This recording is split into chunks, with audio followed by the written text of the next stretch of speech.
工作很多，我越觉得累，时间越快，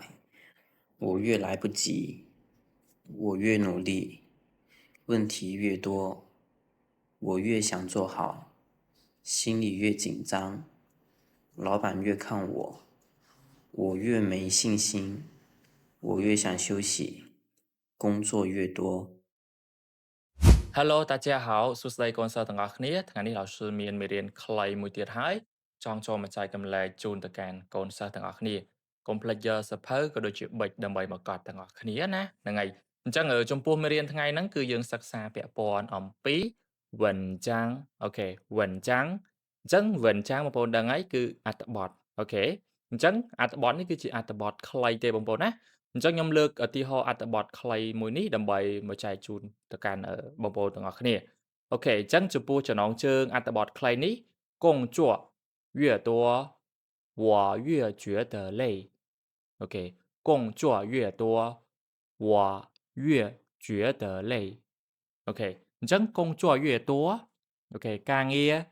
អូខេកាន់តែមានការងារច្រើនអូខេអញ្ចឹងពាក្យថា越ចុច越កាន់តែអីគេហើយកាន់តែអញ្ចឹងណាដូចកន្លែងនេះអញ្ចឹង工作越多我越觉得累អូខេ工作越多កាន់តែមានការងារច្រើន我越觉得累ខ្ញុំកាន់តែមានអារម្មណ៍ថាហត់បាទ觉得យល់ថាឬក៏មានអារម្មណ៍ថាអីចឹងទៅបាទ我越觉得累工作越多我越觉得累បាទនេះគឺជាចំណងជើងអត្ថបទខ្លីមេរៀនយើងថ្ងៃហ្នឹងអូខេឥឡូវយើងទៅមើលខ្លឹមសារទាំងអស់គ្នាបញ្ជាក់កន្លែងហ្នឹងបន្តិចបងប្អូនណាខ្ញុំនឹងព្យាយាមសម្រាយបកប្រែពាក្យមួយជូនទៅកាន់បងប្អូនទាំងអស់គ្នាហើយបងប្អូនយកចិត្តទុកដាក់ស្ដាប់ទាំងអស់គ្នានៅពេលដែលបងប្អូនយល់ពាក្យនីមួយៗទៅការរៀនភាសាចិនរបស់បងប្អូនគឺងាយស្រួលហើយអត់ពិបាកទេនៅពេលដែលយើងចេះពាក្យច្បាស់អញ្ចឹងណាហ្នឹងហើយអញ្ចឹងខ្ញុំបានរៀបចំជាអត្ថបទបែបនេះបាទខ្លីៗទេប៉ុន្តែយើងយកចិត្តទុកដាក់បាទទោះបីជាខ្លីតិចក៏ដោយប៉ុន្តែបងប្អូនត្រូវតែយកចិត្តទុកដាក់អាហ្នឹងគឺចំណុចសំខាន់ណាខ្ញុំអាចជួយបងប្អូនបានត្រឹមតែ50%ទេនៃការបង្រៀនប៉ុន្តែបើសិនជាបងប្អូនអត់យកទៅអនុវត្តអត់យកទៅមើលដោយខ្លួនឯងបន្ថែមអាហ្នឹងវាអាចនឹងពិបាកអូខេអញ្ចឹងតោះអូខេឥឡូវយើងចាប់ផ្ដើមទាំងអស់គ្នាណាអូខេ工作越多我越觉得累时间越快我越来不及我越努力问题越多我越想做好心里越紧张老板越看我我越没信心我越想休息工作越多អូខេឥឡូវយើងមកបកមួយៗបាទ工作越多我越觉得累អូខេ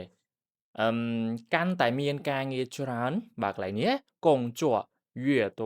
បាទ工作越多ហ្នឹងមានន័យថាការងារកាន់តែច្រើនឬក៏កាន់តែមានការងារច្រើនបាទ我越觉得累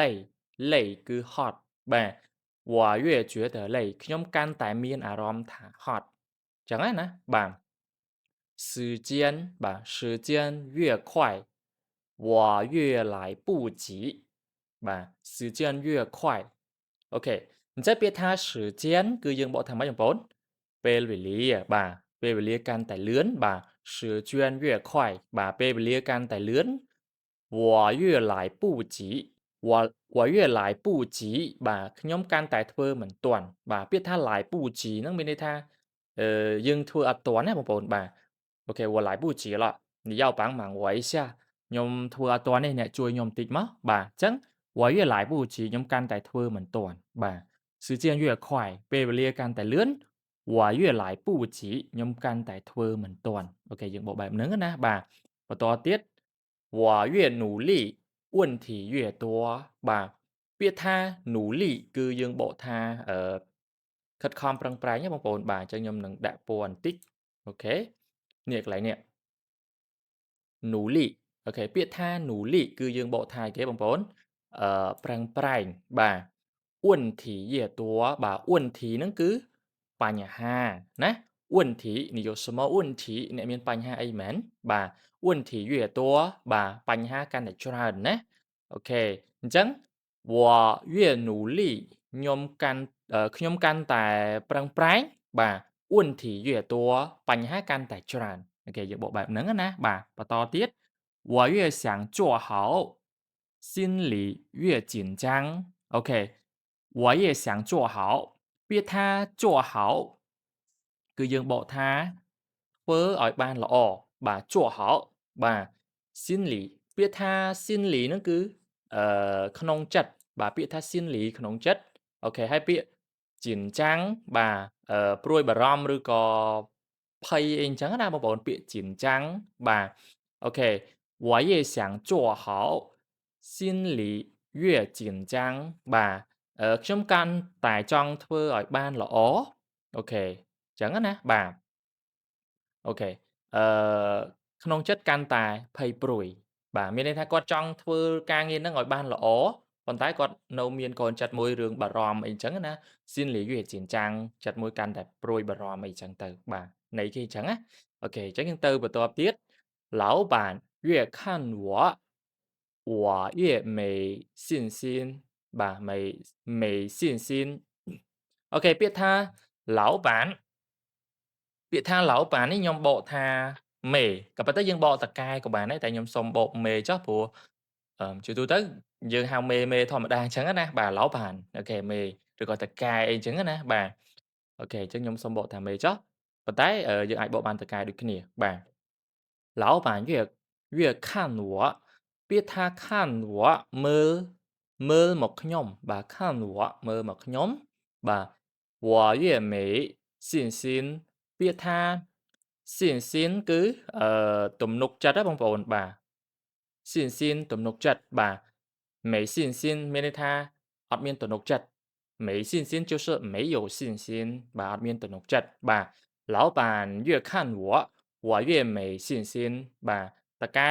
កាន់តែមើលខ្ញុំកាន់តែអត់មានទំនុកចិត្តមានន័យថានៅពេលដែលមេកាន់តែមើលយើងតាមដានយើងណាយើងកាន់តែភ័យកាន់តែព្រួយកាន់តែបាត់បង់ទំនុកចិត្តចឹងទៅបាទ其实不用没信心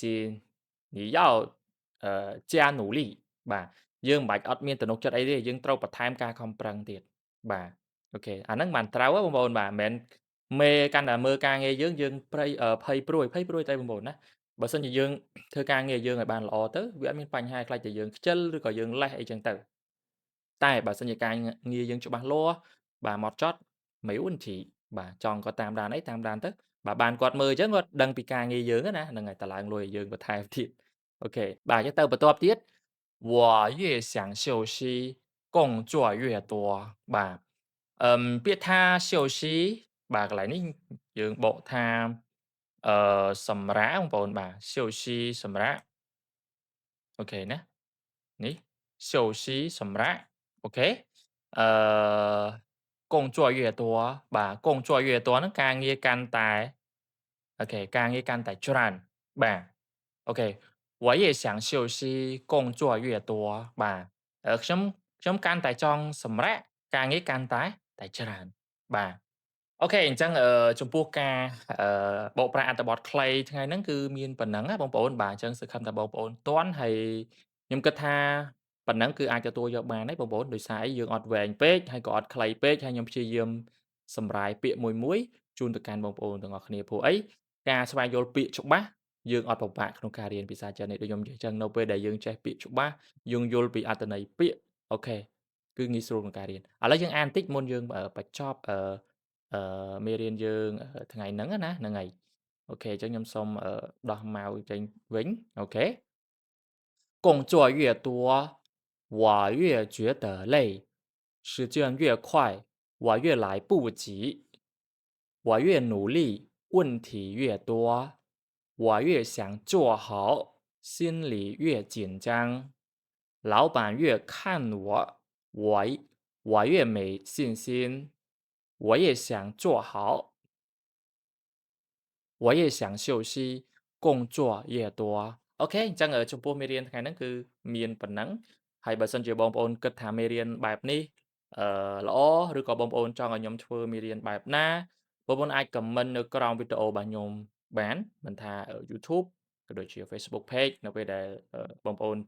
ចង់ឲ្យខ្ញុំធ្វើមេរៀនអ្វីមួយឬក៏គិតថាមេរៀនបែបហ្នឹងបងប្អូនងាយស្រួលក្នុងការយល់អូខេបងប្អូនអាចដាក់ comment នៅក្នុងមតិនៅក្នុងក្រោមវីដេអូទាំងអស់មកអូខេជួបគ្នានៅមេរៀនក្រោយទៀតអរគុណច្រើន